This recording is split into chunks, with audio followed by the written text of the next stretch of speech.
ঢাকা সিটিতে চলাচলের জন্য এই বাসটি কিভাবে ফিটনেস পায়? যে বাসে নেই কোনো নাম্বার প্লেট, নেই কোনো ইন্ডিকেটর। এই ঝুঁকিপূর্ণ বাসটি ঢাকা শহরে চলাচলের জন্য কারা দায়ী?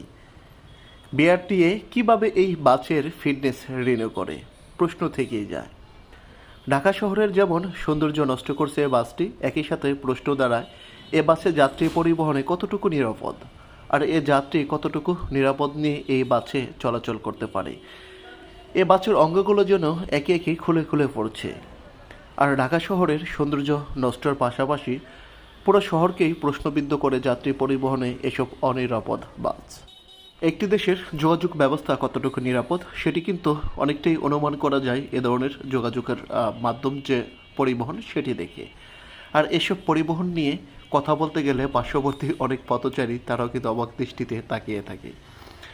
যাত্রীদের নিরাপত্তার কথা চিন্তা করে এ সমস্ত বাস ঢাকা সিটি থেকে খুব অচিরেই তুলে দেওয়া উচিত।